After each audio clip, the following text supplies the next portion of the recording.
राम दरबार में हनुमान जी राम जी की सेवा में इतने तन्मय हो गए कि गुरु वशिष्ठ के आने का उसको ध्यान नहीं रहा। सब ने उठकर उसका अभिवादन किया, लेकिन हनुमान जी नहीं कर पाए। वशिष्ठ जी ने श्री राम जी से कहा कि राम, गुरु का भरे दरबार में अभिवादन नहीं कर अपमान करने पर क्या सजा होना चाहिए?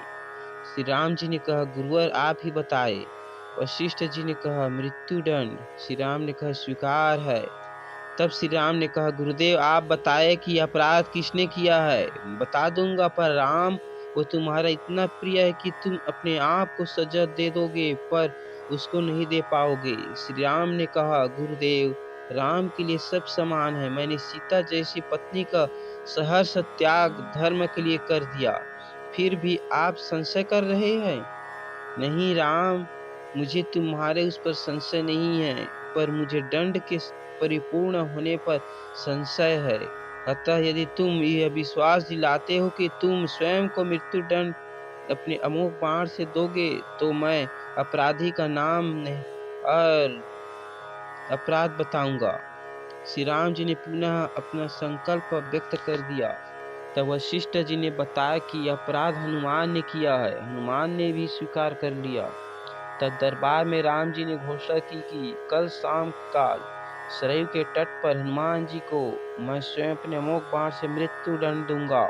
हनुमान जी के घर जाने पर उदासी की अवस्था माता अंजनी ने देखा तो चकित रह गई कि मेरा लाल महावीर अतुलित बल का स्वामी, ज्ञान का भंडार आज इस अवस्था में। माता ने बार बार पूछा, तब हनुमान जी चुप रहे। तो माता ने अपने दूध का वास्ता देकर पूछा। तब हनुमान जी ने बताया कि यह प्रकरण हुआ है अनजाने में। माता, आप जानती है कि हनुमान को संपूर्ण ब्रह्मांड में कोई नहीं मार सकता, पर भगवान श्री राम के मुख बाण से भी कोई बच भी नहीं सकता। तब माता ने कहा, हनुमान, मैंने भगवान शंकर से राम मंत्र प्राप्त किया था और तुम्हें भी जन्म के साथ यह नाम घुट्टी भी पिलाया, जिसके प्रताप से तुमने बचपन में सूर्य को फल समझकर मुख में ले लिया था। उस राम नाम के होते हुए हनुमान कोई भी तुम्हारा बाल भी बांका नहीं कर सकता, चाहे वो राम स्वयं ही क्यों न हो। राम नाम की शक्ति के सामने राम की शक्ति और राम के अमोघ शक्ति बाण की शक्ति महत्वहीन हो जाएगी। जाओ मेरे लाल, अभी से सरयू के तट पर जाकर राम नाम का उच्चारण करना आरंभ कर दो। माता के चरण छूकर हनुमान जी सरयू किनारे राम राम राम रटने लगे। शाम का रामे अपने संपूर्ण दरबार से ही सरयू तट पर आए।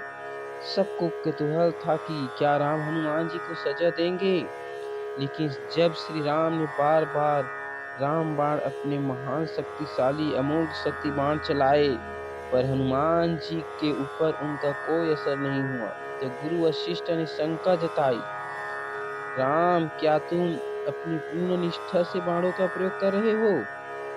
तब श्री राम ने कहा, गुरुदेव, मैं गुरु के प्रति अपराध की सजा देने को अपने बाण चला रहा हूँ।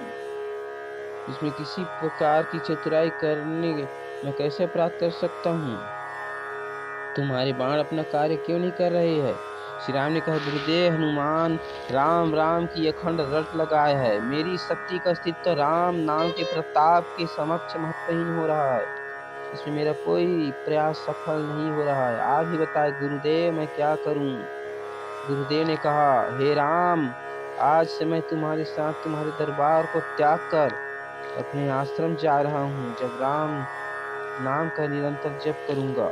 जाते जाते गुरुदेव वशिष्ठ जी ने घोषणा की, हे राम, मैं मान कर यह घोषणा कर रहा हूँ कि स्वयं राम से राम का बड़ा है। राम नाम महा अमोघ शक्ति का सागर है। जो कोई जपेगा, लिखेगा, मनन करेगा, उसकी मनोकामना पूर्ति होगी, यह मोक्ष का भागी होगा। मैंने सारे मंत्रों की शक्ति को राम नाम के समक्ष न्यूनतर माना है। तभी से राम से बड़ा राम का नाम माना जाता है। पत्थर भी तैर जा